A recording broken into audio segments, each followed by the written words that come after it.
Linda criait de douleur sur un banc du parc, son os s'était déjà rompu. « Je suis à 5 minutes, dites-leur que j'ai le contrat. »« Non, nous ne pouvons pas reporter », disait Tony. Tony était un milliardaire vêtu d'un costume à $1000, en retard pour l'affaire la plus importante de sa vie. Ce qui s'est passé ensuite a choqué toute la communauté. Linda était assise sur le banc métallique froid, sa veste fine trempée par la pluie matinale. Son ventre était énorme, 9 mois de grossesse, et la douleur empirait. Elle appuyait sa main sur son ventre, essayant de respirer comme l'infirmière le lui avait appris à la clinique gratuite. Inspirer par le nez, expirer par la bouche. Mais la douleur était trop forte. Puis, elle sentit quelque chose. Un liquide chaud traversa son jean usé et goutta sur le sol en béton. Elle regarda autour d'elle, les yeux terrifiés, dans le parc vide. Il n'y avait personne, juste elle, la douleur, et le bébé qui arrivait, qu'elle soit prête ou non. Elle n'avait nulle part où aller, pas d'argent pour un hôpital, pas de famille à appeler, juste une boîte en carton sous un pont où elle dormait depuis 3 semaines. Les contractions la frappaient comme des vagues, chacune plus forte que la précédente. Elle s'agrippa au banc, essayant de ne pas crier, mais le son sortit malgré tout, brut, désespéré, résonnant dans le parc vide. C'est alors qu'elle le vit. Tony Martinez courait, ses chaussures en cuir italien éclaboussant les flaques d'eau alors qu'il traversait Central Park, vérifiant sa Rolex toutes les quelques secondes. La réunion du conseil d'administration commençait dans 10 minutes. Une affaire majeure, d'une valeur de $2 milliards, tout ce pourquoi il avait travaillé dépendait de cette seule présentation. Il avait son téléphone collé à l'oreille, aboyant des ordres à ses assistants. Dites-leur que je suis à 5 minutes. Oui, j'ai le contrat. Non, nous ne pouvons pas reporter. C'est alors qu'il entendit le cri. Il s'arrêta de courir. Le son traversa la pluie et le bruit de la circulation, lui poignardant le cœur. Il avait déjà entendu ce son, 20 ans auparavant, dans une salle d'hôpital où sa femme avait lutté pendant des heures pour donner naissance à leur fille. Sa femme et sa fille, disparues désormais, dans un accident de voiture 3 ans plus tôt, une douleur encore fraîche comme une plaie ouverte. Il tourna la tête vers le son et la vit, une jeune femme sur un banc, pliée en deux de douleur, ses cheveux noirs collés sur son visage par la pluie, ses vêtements vieux et usés, et très enceinte. Tony regarda sa montre, 4 minutes avant la réunion la plus importante de sa carrière. Il regarda la femme à nouveau. Elle essayait de se lever, mais n'y arrivait pas. Son visage était pâle, effrayé, et si jeune. Son téléphone vibra, un autre appel de la salle du conseil. Il le refusa. Tony marcha vers le banc, son costume coûteux se trempant. « Madame, vous allez bien ?» Linda leva les yeux vers lui à travers sa douleur. Cet homme, avec son costume parfait et ses cheveux impeccables, elle avait vu des hommes comme lui auparavant. Il ne s'arrêtait pas pour des gens comme elle. « Ça va », mentit-elle. Puis une autre contraction la frappa, et elle se plia en deux avec un cri. « Vous n'allez pas bien », dit Tony doucement. « Vous êtes en travail. » Il s'agenouilla près du banc, sans se soucier que ses genoux touchent le béton mouillé. « Comment vous appelez-vous » ? « Linda », murmura-t-elle. « Linda, je m'appelle Tony. Il faut vous emmener à l'hôpital. » Elle secoua la tête. « Je ne peux pas, pas d'assurance, pas d'argent. » Tony sortit son téléphone et composa le 911. « Ici Tony Martinez, j'ai besoin d'une ambulance à Central Park, près du jardin Shakespeare, une femme en travail actif. » Linda attrapa son bras. « Je ne peux pas payer une ambulance. »« Vous n'aurez pas à le faire, dit-il. Je m'en occupe. » Le trajet en ambulance fut un tourbillon de sirènes et de douleur. Tony tenait la main de Linda tout du long, lui disant de respirer, que tout irait bien. À l'hôpital, on l'emmena en salle d'urgence. Tony la suivit jusqu'à ce qu'une infirmière l'arrête. « Êtes-vous le père ?»« Non, je suis Tony Martinez, je suis son ami. » Seule la famille est autorisée en salle d'accouchement. Tony s'assit dans la salle d'attente pendant 6 heures. Il manqua sa réunion du conseil, il manqua l'affaire majeure. Son téléphone vibrait avec des appels furieux d'investisseurs et de membres du conseil. Il les ignora tous. À 15h47, un médecin sortit avec un sourire. C'est une fille, 3,7 kg, la mère et le bébé vont bien. Tony sentit quelque chose se briser dans sa poitrine. Du soulagement, de la joie, quelque chose qu'il n'avait pas ressenti depuis la naissance de sa propre fille. Puis-je les voir? Êtes-vous de la famille? Oui, dit Tony sans hésiter, je suis de la famille. Linda tenait son bébé quand Tony entra dans la chambre. La petite fille avait des cheveux noirs et de minuscules doigts qui serraient le pouce de Linda comme si elle ne voulait jamais le lâcher. Elle est magnifique, dit Tony. Linda leva les yeux vers lui, les larmes aux yeux. Merci, je ne sais pas comment vous remercier. Vous n'avez pas besoin de le faire. Tony s'assit sur la chaise près de son lit. Linda, puis-je vous demander quelque chose? Comment vous êtes-vous retrouvée dans ce parc dans cet état? Linda resta silencieuse un long moment, puis elle commença à parler. J'ai grandi en foyer d'accueil, j'en suis sortie à 18 ans avec rien. Je travaillais dans un dîner et j'ai rencontré un homme nommé Jacob. Il était gentil, il était bon, nous sommes tombés amoureux. Elle toucha le visage de son bébé. Quand je suis tombée enceinte, Jacob était si heureux. Il disait que nous allions former une vraie famille, quelque chose que je n'avais jamais eu. Que lui est-il arrivé? Il travaillait dans la construction, un bon travail, bien payé. Nous économisions pour un appartement. Puis, un jour, il est parti travailler et n'est jamais rentré. La voix de Linda devint faible. Un accident sur le chantier, une poutre est tombée, il est mort sur le coup. Tony sentit sa gorge se serrer. Je suis désolée. Je ne pouvais plus payer le loyer sans son salaire. J'ai été expulsée, j'ai essayé de trouver du travail, mais personne ne veut embaucher une femme enceinte de 8 mois. J'ai vécu dans le parc pendant 3 semaines. Elle regarda son bébé. J'avais tellement peur qu'elle naisse dehors, dans le froid. Je priais chaque nuit pour que quelqu'un nous aide. Tony resta silencieux. Il pensa à sa femme et à sa fille, à la famille qu'il avait perdue, à comment l'argent ne pouvait pas ramener les gens qu'on aime, mais pouvait peut-être sauver ceux qui sont encore là. Linda, je veux vous aider, vraiment vous aider.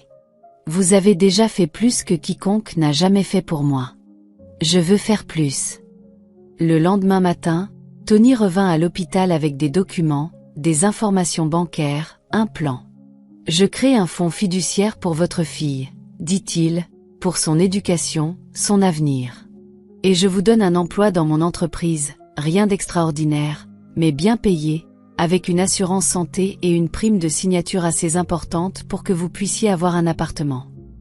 Linda fixa les papiers. Pourquoi feriez-vous ça? Tony s'assit. J'avais une fille autrefois. Je l'ai perdue, ainsi que ma femme, dans un accident de voiture il y a 3 ans. Sa voix devint rauque. Je n'ai pas pu les sauver, mais peut-être que je peux vous sauver, vous et votre petite fille. Linda se mit à pleurer. Je ne sais pas quoi dire. Dites oui. Oui, murmura-t-elle. Oui, merci, oui. Tony lui tendit une carte de visite avec son numéro de téléphone personnel écrit au dos. Appelez-moi quand vous serez prête à sortir, je viendrai vous chercher. Linda prit la carte et la tint comme si elle était en or. Mais quand Tony partit, Linda s'endormit avec la carte dans la main.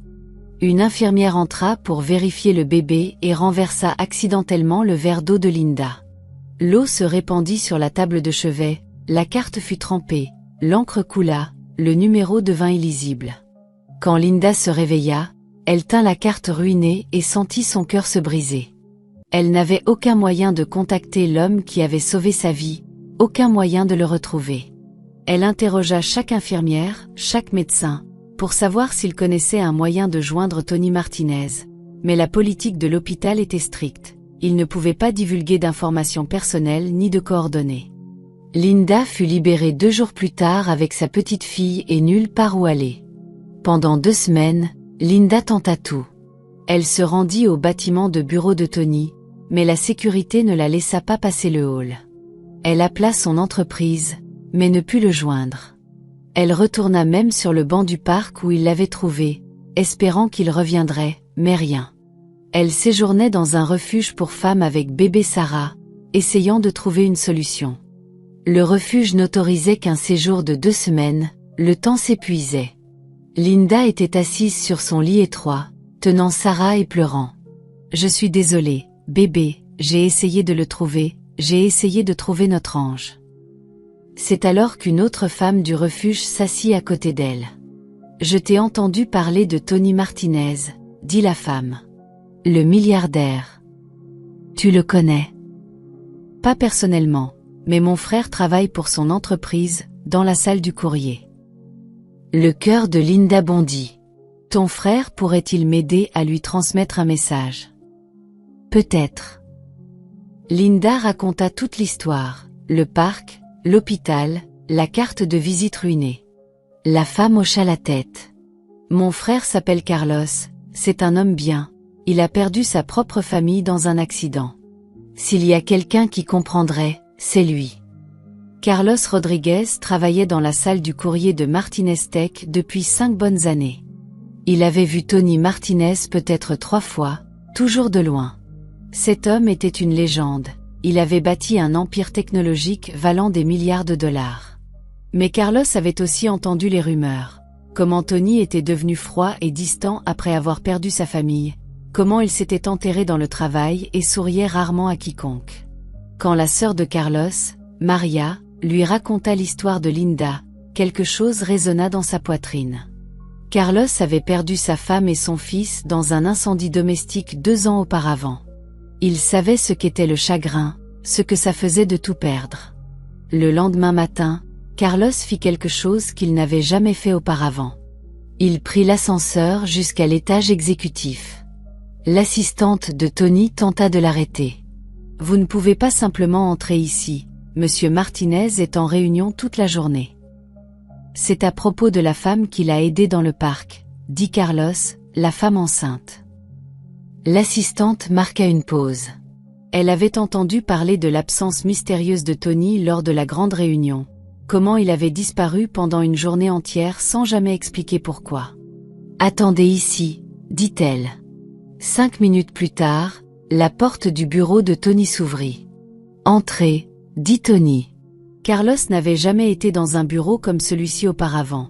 Des fenêtres du sol au plafond donnant sur la ville, des récompenses et des photos sur les murs, une photo d'une belle femme et d'une petite fille sur le bureau. « Vous avez dit que c'était à propos de Linda ? » demanda Tony. « Oui, monsieur. Elle vous cherche, elle a perdu vos coordonnées et n'a pas pu vous trouver. » Tony sentit son cœur battre plus vite. « Est-elle en sécurité ? Le bébé ? » « Elles sont dans un refuge pour femmes, elle essaie de vous retrouver depuis 2 semaines. » Tony attrapait déjà son manteau. Le refuge pour femmes se trouvait dans une partie de la ville que Tony visitait rarement. Vieux bâtiments, trottoirs fissurés, des gens portant leur vie dans des sacs plastiques. Carlos le conduisit à la salle commune où Linda était assise avec Sarah dans ses bras. Elle chantait doucement au bébé, une vieille berceuse que la mère de Carlos chantait autrefois. Quand Linda leva les yeux et vit Tony, elle se mit à pleurer. « Je pensais vous avoir perdu, » dit-elle. « Je pensais avoir perdu notre chance. » Tony s'assit à côté d'elle sur le canapé usé. « Je vous cherchais aussi. Je suis allé à l'hôpital, mais ils m'ont dit que vous étiez sorti. Je ne savais pas où vous étiez parti. J'ai ruiné votre carte, le numéro de téléphone, je suis tellement désolé. » Et, dit Tony doucement, ne vous excusez pas pour ça. On s'est retrouvés, c'est ce qui compte. Il regarda bébé Sarah, dormant paisiblement dans les bras de Linda. Comment va-t-elle? Parfaite. Je l'ai appelée Sarah Hope. Hope, répéta Tony, j'aime ça. Tony sortit un nouveau jeu de documents. Tout ce que je vous ai promis avant est toujours là. Le travail, le fonds fiduciaire, l'appartement. Si vous le voulez toujours. Linda hocha la tête, les larmes coulant sur son visage. Oui, nous le voulons. Nous voulons une chance. 6 mois plus tard, Linda se tenait dans l'embrasure de la porte de son nouvel appartement. 2 chambres, une cuisine avec une fenêtre, un salon où Sarah pouvait ramper en sécurité. Elle travaillait maintenant chez Martinez Tech, dans le service client. Le travail était bon, les gens étaient gentils, et elle avait une assurance santé pour la première fois de sa vie. Sarah grandissait vite, elle avait les yeux sombres de Linda et le sourire de Jacob. Parfois, Linda la tenait dans ses bras et lui parlait de son papa, de comment il veillait sur elle depuis le ciel. Tony passait une fois par semaine pour prendre de leurs nouvelles. Il apportait des jouets pour Sarah et des courses pour Linda. Il s'asseyait par terre et laissait Sarah attraper ses doigts pendant que Linda cuisinait le dîner. « Vous n'êtes pas obligé de continuer à faire ça, » disait Linda. « Nous allons bien maintenant. »« Je sais, » répondait Tony, « mais vous êtes de la famille maintenant. C'est ce que fait la famille. » Un soir, alors que Tony s'apprêtait à partir, Linda l'arrêta. « Tony, puis-je vous demander quelque chose ? » « Bien sûr. » « Que s'est-il vraiment passé avec votre femme et votre fille ? » Tony resta silencieux un long moment. Il n'en avait jamais parlé, ni à un thérapeute, ni à des amis, ni à personne. « C'était un conducteur ivre, » dit-il enfin. « Il les a percutées de plein fouet. Elles sont mortes sur le coup. Je suis désolé. Pendant longtemps, j'ai pensé que Dieu me punissait. J'avais tout l'argent, tout le succès, mais je n'ai pas pu sauver les personnes que j'aimais le plus. » Il regarda Sarah, qui dormait dans son berceau. « Mais ensuite, je vous ai trouvé dans ce parc, et j'ai réalisé que peut-être j'étais destinée à sauver la famille de quelqu'un d'autre. » Linda le serra dans ses bras. « Merci, Tony. » 2 ans passèrent. Sarah marchait maintenant, disant « Maman » et « Tony », remplissant l'appartement de rire. Linda avait été promue 2 fois au travail. Elle avait des amis, un compte d'épargne, une vie qu'elle n'aurait jamais imaginé possible. Un soir, Sarah fit ses premiers vrais pas à travers le salon, allant des bras de Linda directement vers Tony, qui était assis par terre, les bras grands ouverts. « Oncle Tony », gloussa Sarah en tombant dans ses bras. Tony l'attrapa et la fit tournoyer, tous deux riant. Mais quand il leva les yeux, il vit Linda qui l'observait, les larmes aux yeux. « Qu'est-ce qui ne va pas ? » demanda-t-il. « Rien ne va pas, » dit Linda. « Tout est parfait, c'est ça qui ne va pas. » Tony posa Sarah et s'approcha de Linda. « Je ne comprends pas. J'attends toujours que quelque chose de mauvais arrive, que vous réalisiez que nous sommes trop de problèmes, que ce rêve se termine. » Linda, ça n'arrivera pas. Mais si ça arrive? Et si un jour vous vous réveillez et décidez que vous ne voulez plus être oncle Tony? Tony s'assit à côté d'elle sur le canapé.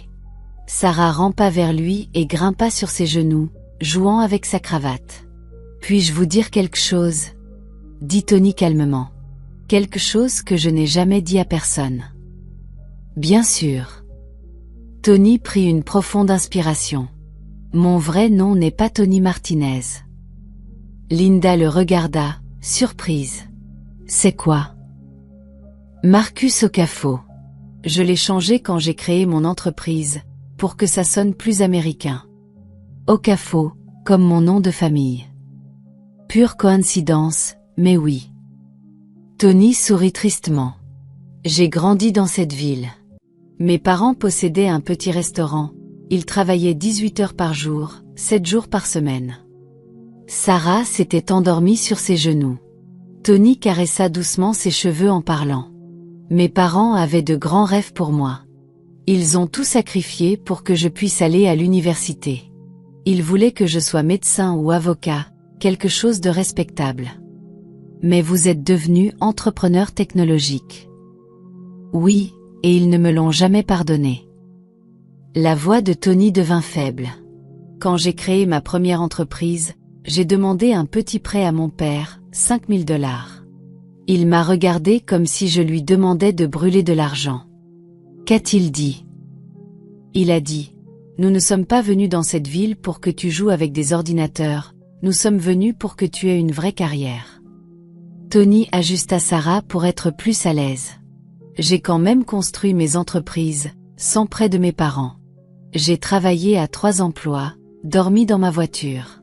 Quand l'entreprise a enfin décollé, je pensais qu'il serait fier. Il ne l'était pas. Ma mère m'a appelé une fois après que j'ai gagné mon premier million. Elle a dit, l'argent des ordinateurs n'est pas du vrai argent, il disparaîtra aussi vite qu'il est venu. Linda lui prit la main. Je suis désolée. Ça a empiré à mesure que je devenais plus successful. Ils lisaient des articles sur moi dans les journaux, me voyaient à la télévision, mais ils n'ont jamais appelé pour me féliciter, jamais dit qu'ils étaient fiers de moi. Tony regarda par la fenêtre, vers les lumières de la ville. Quand j'ai rencontré ma femme, Elena, je pensais que les choses changeraient. Elle était tout ce qu'il voulait pour moi, intelligente, belle, issue d'une bonne famille, médecin. Il l'aimait. Il l'adorait. Enfin, j'avais fait quelque chose de bien. Quand Elena et moi nous sommes mariés, mes parents étaient plus heureux que je ne les avais jamais vus. La voix de Tony se brisa légèrement. Quand notre fille Emma est née, mon père l'a tenue et a pleuré. Il a dit, « Maintenant, tu as une vraie famille. Maintenant tu as une raison d'arrêter de jouer avec les ordinateurs. » Mais vous n'avez pas arrêté. Non, je ne pouvais pas. L'entreprise croissait si vite. J'avais des employés qui dépendaient de moi, des investisseurs, des membres du conseil. La pression était incroyable. Mes parents ont commencé à m'appeler plus souvent, mais pas pour prendre de mes nouvelles, pour vérifier comment allaient Elena et Emma, pour me dire que je travaillais trop, que j'étais un mauvais mari et père. L'étiez-vous? Tony resta silencieux un long moment. Peut-être, je ne sais pas. Je pensais que je construisais quelque chose pour ma famille. La sécurité, un avenir. Mais Elena a aussi commencé à se plaindre. Elle disait que je me souciais plus de mon entreprise que d'elle et d'Emma. Et ensuite, que s'est-il passé? Les disputes ont empiré. Mes parents venaient dîner et passaient tout le temps à me dire à quel point ils étaient déçus, comment je gaspillais ma vie, comment je négligeais ma famille. Les mains de Tony tremblaient. Elena était d'accord avec eux devant moi. Elle disait des choses comme « Peut-être que tes parents ont raison, peut-être que tu devrais vendre l'entreprise et prendre un vrai travail. » Ça a dû être très dur. Je me sentais comme si je me noyais. Au travail, le conseil me poussait à croître plus vite, à gagner plus d'argent, à battre les concurrents. À la maison, tout le monde me disait d'abandonner. Je ne pouvais pas gagner. Sarah se réveilla et regarda Tony avec des yeux endormis. « Oncle Tony, tu es triste? »« Je vais bien, ma chérie, » dit-il en forçant un sourire. Sarah tendit la main et tapota sa joue. « Je t'aime, oncle Tony. » Les yeux de Tony se remplirent de larmes. « Je t'aime aussi, petite. » Linda attendit que Sarah se rendorme avant de parler à nouveau. Que s'est-il passé avec Elena et Emma? Il y a 3 ans, les choses sont devenues vraiment graves. L'entreprise traversait une période difficile, nous perdions des clients, licencions des employés. Je travaillais 20 heures par jour, je dormais au bureau. Et votre famille? Elena m'a donné un ultimatum, choisir l'entreprise ou les choisir. Elle a dit que si je ne quittais pas et ne prenais pas un travail normal, elle prenait Emma et partait. Tony essuya ses yeux. Je lui ai dit que je ne pouvais pas quitter, trop de gens dépendaient de moi. Nous allions surmonter la tempête et en sortir plus fort. Qu'a-t-elle dit? Elle a dit que j'avais fait mon choix. Elle a fait ses bagages avec Emma et est partie chez sa sœur. Elle a dit qu'elle reviendrait quand je serais revenue à la raison. Linda sentit son cœur se briser. Oh, Tony. J'étais tellement en colère, tellement blessée. Je me suis jetée encore plus dans le travail. J'allais prouver à tous qu'ils avaient tort, que l'entreprise comptait, que je pouvais la sauver. L'avez-vous fait? Oui, je l'ai fait. 6 mois plus tard, nous avons décroché le plus gros contrat de l'histoire de l'entreprise. Le cours de l'action a explosé, j'étais plus riche que jamais. Tony baissa les yeux vers Sarah, dormant paisiblement dans ses bras. J'ai appelé Elena pour lui annoncer la bonne nouvelle, pour dire que j'étais prêt à trouver un équilibre, pour lui demander de rentrer. Elle était déjà en route. Elle et Emma revenaient de chez sa sœur. Elle a dit qu'elle m'aimait, qu'elle était fière de moi pour avoir lutté pour l'entreprise, qu'elle était désolée pour l'ultimatum. Linda pouvait voir où cela menait. Tony. Elles étaient à 1 heure de la maison quand c'est arrivé. Un conducteur ivre a grillé un feu rouge, les a percutées de plein fouet. Elles sont mortes sur le coup. La voix de Tony n'était qu'un murmure. J'étais au bureau, en train de célébrer le nouveau contrat, une coupe de champagne à la main, quand la police a appelé. Je suis tellement désolée. Mes parents m'ont blâmé. Ils ont dit que si j'avais été un meilleur mari, Elena ne serait jamais partie. Ils ont dit que si j'avais quitté l'entreprise comme ils le voulaient, ma famille serait encore en vie. Ce n'est pas vrai.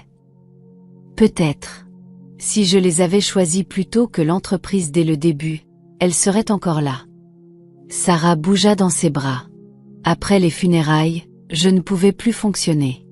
Je m'asseyais dans mon bureau à regarder des photos d'Elena et d'Emma. Je rentrais dans notre maison vide et je m'effondrais. Et vos parents? Ils ont complètement cessé de me parler. Ils ont dit que j'étais mort pour eux, que j'avais choisi l'argent plutôt que la famille et que j'avais tout perdu. Tony regarda Linda. Pendant 2 ans, j'ai vécu comme un fantôme. J'allais au travail, prenais des décisions, assistais à des réunions, mais à l'intérieur, j'étais mort. J'avais tout l'argent, tout ce succès, mais personne avec qui le partager. Ce matin-là, dans ce parc, je n'étais pas en retard pour une réunion, Linda. Je m'enfuyais d'une réunion. Linda retint son souffle. Que voulez-vous dire? Le conseil avait prévu une autre grande réunion, une autre affaire de plusieurs milliards, et je ne pouvais plus le faire. Je ne pouvais plus m'asseoir dans une salle pleine de gens parlant d'argent alors que ma famille était partie. Alors, je suis partie. J'avais une crise de panique, je ne pouvais plus respirer. Je suis sortie du bâtiment en courant, je voulais tout arrêter ce jour-là. La voix de Tony devint très faible. Je me suis retrouvée dans Central Park. Je me suis assis sur un banc et j'ai réalisé que je ne voulais plus continuer. À quoi bon? Mes parents me détestaient, ma femme et ma fille étaient parties, j'avais des milliards de dollars et personne à aimer. Linda sentit son cœur s'arrêter. Tony. J'étais assis là, pensant à Elena et Emma, à quel point elles me manquaient, à quel point je voulais être avec elles à nouveau. Que alliez-vous faire? Je ne sais pas, je n'avais pas réfléchi aussi loin. Je savais juste que je ne pouvais plus vivre comme ça, vide, seule, me détestant. Tony regarda Sarah. Puis j'ai entendu ce cri. Et vous êtes venu m'aider. J'ai failli ne pas le faire. J'étais si plongée dans mes propres pensées, j'ai failli l'ignorer. Mais le son, il était si brut, si désespéré. Ça m'a rappelé Elena quand elle était en travail avec Emma. Alors vous vous êtes levé. Je me suis levée. Et quand je vous ai vu sur ce banc, enceinte, effrayée, seule, j'ai oublié mes propres problèmes. Soudain, j'avais un but à nouveau. Quelqu'un avait besoin de moi. Linda lui prit la main. J'avais besoin de vous. Quand nous sommes arrivés à l'hôpital et que vous étiez en travail, je me suis assis dans cette salle d'attente et j'ai prié. Je n'avais pas prié depuis les funérailles. J'ai prié pour que vous et votre bébé alliez bien, pour que je puisse vous aider, pour que, peut-être, si je pouvais sauver votre famille, ça signifierait quelque chose pour moi. Et ça a tout signifié. Quand le médecin est sorti et a dit que vous aviez une fille, j'ai pleuré. Je n'avais pas pleuré depuis qu'Elena et Emma étaient mortes. Mais j'ai pleuré dans cette salle d'attente, parce que quelque chose de beau s'était produit. La vie avait gagné, au lieu de la mort. Sarah ouvrit les yeux et regarda Tony. Oncle Tony, tu pleures. Ce sont des larmes de bonheur, ma chérie, dit-il, en embrassant son front. Linda pleurait aussi. Tony, je n'avais aucune idée. Tout ce temps, je pensais que vous nous aviez sauvés, mais nous vous avons sauvés. Vous l'avez fait. Vous et Sarah m'avez donné une raison de vivre à nouveau. Quand je la tiens, quand je vois son sourire, quand elle m'appelle oncle Tony, c'est comme avoir un morceau de ma fille de retour. Elena et Emma seraient fières de vous. J'espère. Je pense à elle tous les jours. Je me demande à quoi Emma ressemblerait maintenant, ce qu'elle dirait d'avoir une petite sœur. Une petite sœur. Tony sourit. C'est comme ça que je vois Sarah, comme la petite sœur d'Emma, comme la fille que je peux voir grandir, la famille que je peux aimer et protéger. Linda le serra dans ses bras. Vous n'êtes plus seul. Vous non plus. Nous sommes une famille maintenant, une vraie famille, celle qui se choisit. Sarah tapa des mains. Famille. C'est ça, ma chérie, dit Tony. Nous sommes une famille. Et vos parents? Ils savent pour nous? Tony secoua la tête. Ils ne savent rien de ma vie. Ils ont fait leur choix. Peut-être qu'ils comprendraient maintenant, peut-être qu'ils verraient à quel point vous avez changé. Je ne pense pas. Ils sont toujours très en colère, toujours déçus. Mais vous avez besoin d'eux. Tony resta silencieux. Parfois, je pense à aller au restaurant, emmener Sarah, leur montrer ce que j'ai construit. Pas l'entreprise, mais ça, cette famille, cet amour ici. Pourquoi ne le faites-vous pas? Parce que j'ai peur. Et s'ils rejetaient Sarah comme ils m'ont rejeté? Et s'ils ne comprenaient pas? Linda lui prit la main. Ou s'ils le faisaient? Et s'ils attendaient que vous rentriez chez vous? Peut-être que vous avez raison. Peut-être qu'il est temps. Cette nuit-là, après que Linda eut couché Sarah, Tony s'assit dans sa voiture devant le restaurant de ses parents. Il n'y était pas allé depuis 3 ans, pas depuis les funérailles. L'enseigne était décolorée, les fenêtres avaient besoin d'un nettoyage, mais les lumières étaient allumées, et il pouvait voir son père derrière le comptoir, comme toujours. Tony prit son téléphone et appela Linda. « Je suis là, » dit-il. « Je suis devant le restaurant. Comment vous sentez-vous? » Terrifié. Et s'ils ne voulaient pas me voir? Et s'ils étaient toujours en colère? Alors, vous saurez que vous avez essayé. C'est tout ce que vous pouvez faire. Tony prit une profonde inspiration. J'y vais. Nous sommes fiers de vous, Tony, quoi qu'il arrive. Merci pour tout. Tony raccrocha et marcha vers le restaurant. À travers la vitre, il pouvait voir sa mère dans la cuisine, en train de cuisiner. Son père essuyait les tables. Ils semblaient plus vieux, fatigués, mais ils étaient toujours là, toujours ensemble. Tony poussa la porte. Son père leva les yeux. Leurs regards se croisèrent. Pendant un moment, personne ne bougea. 3 ans de silence pesaient entre eux. Puis, le visage de son père s'effondra. Marcus. Salut, papa. Sa mère sortit de la cuisine, s'essuyant les mains sur son tablier. Quand elle vit Tony, elle s'arrêta. Mon fils. Je suis désolée, dit Tony. Je suis désolée pour tout. Je suis désolée pour Elena et Emma, je suis désolée pour les disputes, je suis désolée de ne pas avoir été le fils que vous vouliez. Son père contourna le comptoir et se tint devant lui. Tu as toujours été le fils que nous voulions.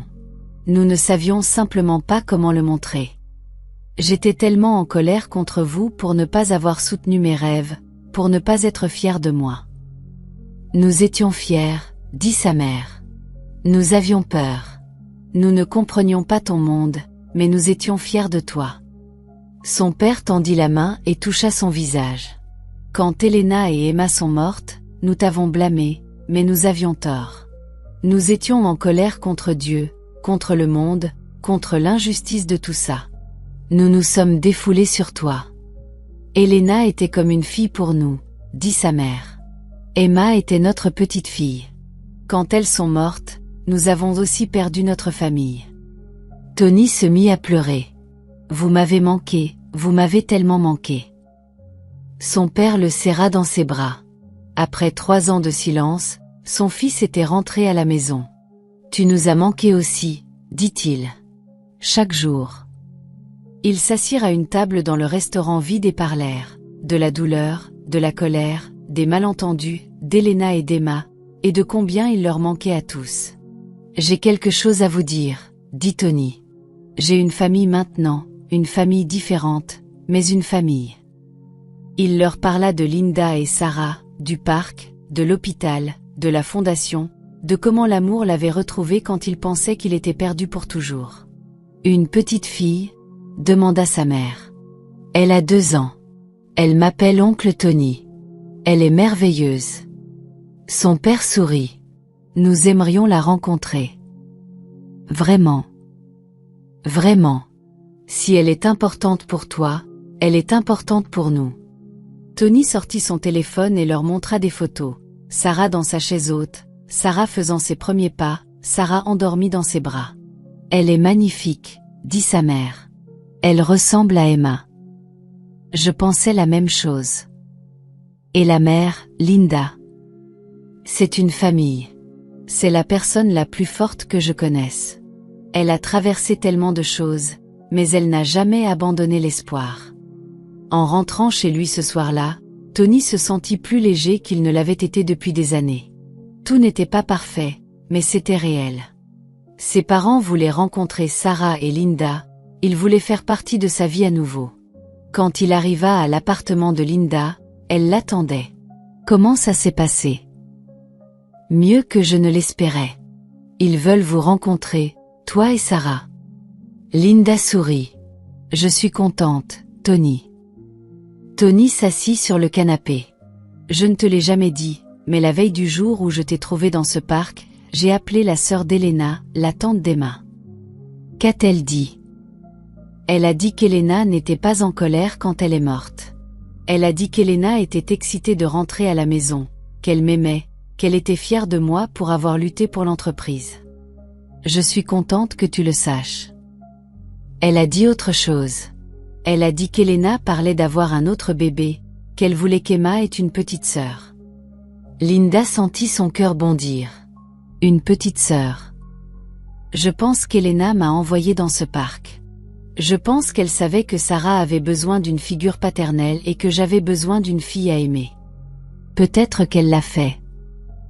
Tony regarda vers la chambre de Sarah. J'ai une photo d'Elena et d'Emma sur mon bureau au travail. Parfois, je leur parle. Je leur parle de Sarah, de toi, de la fondation, de toutes les femmes que nous avons aidées. Que dis-tu? Je leur dis que je vais bien, que je ne survis plus seulement, que je vis, que j'aime, que je suis l'homme qu'elles ont toujours voulu que je sois. 3 semaines plus tard, Tony amena ses parents à la fondation qu'il avait créée avec Linda pour aider d'autres femmes vulnérables. Ils rencontrèrent Linda et Sarah, ils virent le refuge, les bureaux, les photos de toutes les femmes qui avaient été aidées. Sarah grimpa immédiatement sur les genoux de la mère de Tony. « Mamie !» Sa mère pleura. « Oui, ma chérie, je suis mamie. » Son père observa Tony interagir avec le personnel de la fondation. Il prit Tony à part. « Tu as construit quelque chose de magnifique ici, » dit-il. « Nous tous, Linda, le personnel, les bénévoles, pas seulement moi. Mais tu as commencé. Tu as rendu cela possible. » Tony regarda son père. « Es-tu fier de moi ?» Son père sourit. « J'ai toujours été fier de toi, mon fils. J'ai juste oublié comment le montrer. » Ce soir-là, toute la famille dîna ensemble. Linda, Sarah, Tony et ses parents. 5 personnes qui s'étaient trouvées à travers l'amour, la perte et l'espoir. Sarah était assise entre Tony et sa mère, parlant de sa journée à la garderie.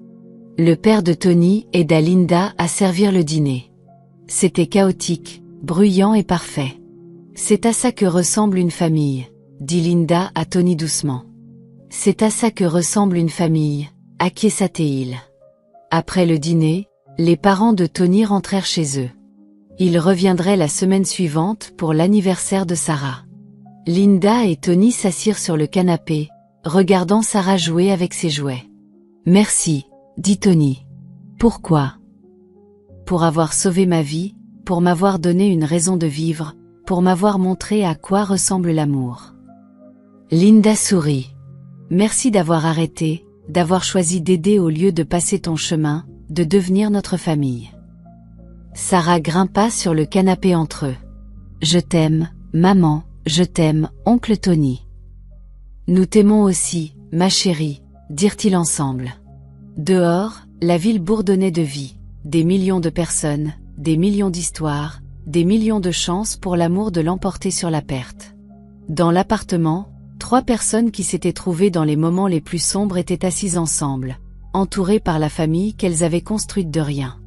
L'espoir avait gagné. L'amour avait gagné. La famille avait gagné. Et quelque part, Elena et Emma souriaient, sachant que leur amour vivait à travers l'homme qui avait appris à aimer à nouveau, la femme qui n'avait jamais abandonné l'espoir, et la petite fille qui les avait tous réunis. L'histoire qui avait commencé par un cri de douleur était devenue un cœur de joie. Et ce n'était que le début. Merci beaucoup d'avoir regardé, et n'oubliez pas de partager cette histoire avec votre famille et vos amis qui pourraient aimer la découvrir. À bientôt dans ma prochaine histoire, au revoir.